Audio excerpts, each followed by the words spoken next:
Hey everyone, my name is Tony Gamble. Thank you for tuning in to my Ukulele Flamenco channel. This is my second video. I don't post a lot, I don't do a lot of videos, but this video I wanted to just talk about my KoAloha ukuleles and brief relationship and history that I've had. I say brief relationship with KoAloha. I've had a fairly long one, 15 years or so. And just talk about their ukuleles and some of the things that I've done. So I wanted to bring out my first KoAloha that they ever gave me, and this is the one that started it all. This is a 2005, so it's a vintage KTM 0010er. It's a stock, it's not custom at all. And I remember when they sent this to me, it was before I did my first record, Breaking Tradition, and I was so stoked. They actually sent me two. This is the one that ended up with all the touring and recording. So I started with KoAloha about 15 years ago. They really believed in what I was doing, and I mean, it seemed like it just happened so fast. I got in the ukuleles. I literally recorded an album called Breaking Tradition, which was distorted kind of shred ukulele, a little bit of Latin stuff on there as well. But no one had really done that kind of thing, or at least a full record that was full on distortion. Then I posted one of the songs on my MySpace page, and if anyone remembers MySpace, and I got like 10,000 views in just a couple of days. And next thing you know, KoAloha had gotten me a agent, and then they booked a tour of Hawaii. And next thing you know, I was in Hawaii for, I think it was a little over a month, 3 weeks in Oahu, and then 10 days in Maui. And I did everything from the KHNL morning show, which is NBC morning show, ukulele festivals, Pipeline Cafe, which was a really good gig. I'll actually cut to that. I'll show you a little clip of that. And I just have to say that not only do KoAloha, what I call the best ukuleles in the world, is not just because their instruments are phenomenal, but because of who they are.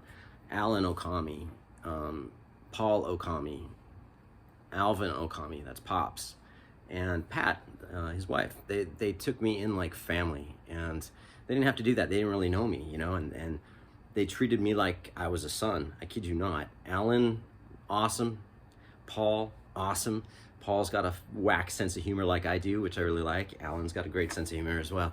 But they took me in. They didn't have to do any of these things. I did a record release party out here prior to going to Hawaii, and Alan and Paul flew out here from Hawaii. They filmed a lot of it, and they just, I don't know, they're just so generous. So I have to give so much props to the Okami family. And that's why I continue to use their ukuleles. It's not just the only reason, but they do. They make instruments that are just amazing. So this instrument was the one. It's had several different looks throughout the years. It's pretty much retired, but I'm gonna just cut to a clip real quick of when I was in Hawaii, just shredding it up at Pipeline Cafe on Oahu. So check this out. We'll come back in a second.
Lot of touring with this ukulele and off of the Breaking Tradition album.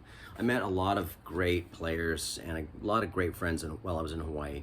I maybe have taken it for granted back then. You know, I had some personal issues I was going through, and then eventually I just stopped, and that just had to do with the fact that you know, I'm a guitar player, and this is my only day job. This is all I was doing to make money and, you know, paying the bills. As a guitar player, I was making far more money than I was with ukulele.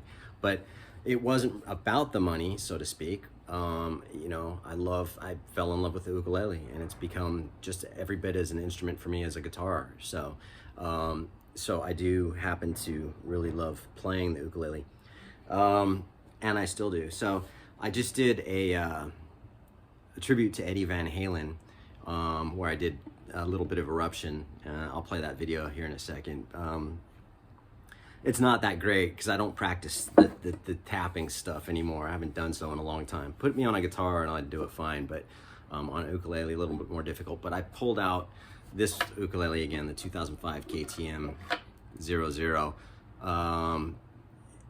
You know, because I don't use it anymore. It's really just hangs on my wall as you know, a nostalgia piece. It's a piece of art for me. So, yeah. So here's that. And again, don't make fun of me. Don't send me videos of other kids that are like 3 years old ripping Eddie Van Halen on the ukulele, man. Just, I don't care. I mean, I think it's awesome that kids are doing that and stuff like that, but it's not like a competition for me, you know, who's better than who, whatever. You know, music really should come from your heart and what you love. It's not about how technical you are. It's about the song primarily, and then where is that song coming from? Is it your heart? Is it your mind? Is it your bank account? Thinking about your bank account. Here's me playing Eruption, part of it, and somebody get me a doctor, the intro to that a little bit, so enjoy that.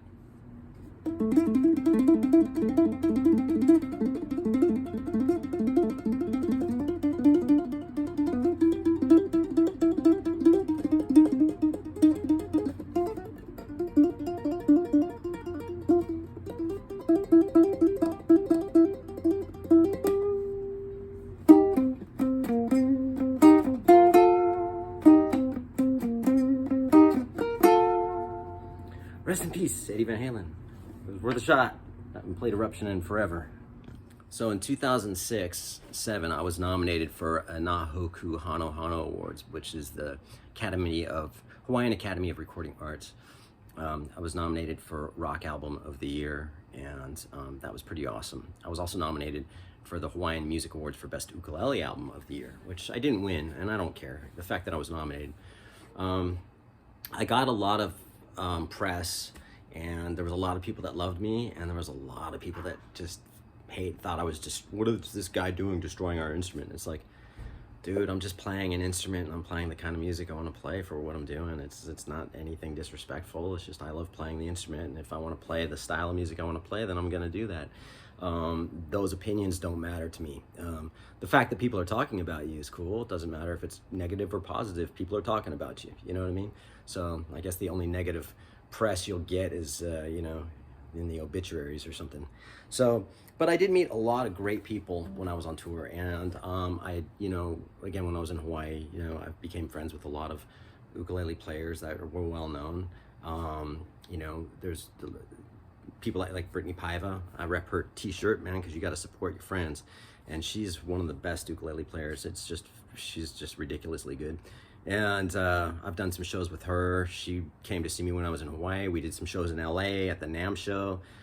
So there's just been a lot of really positive things that have happened, you know, since I played, you know, since I've been playing ukulele, and I just love doing it. So it's got nothing to do with money or anything.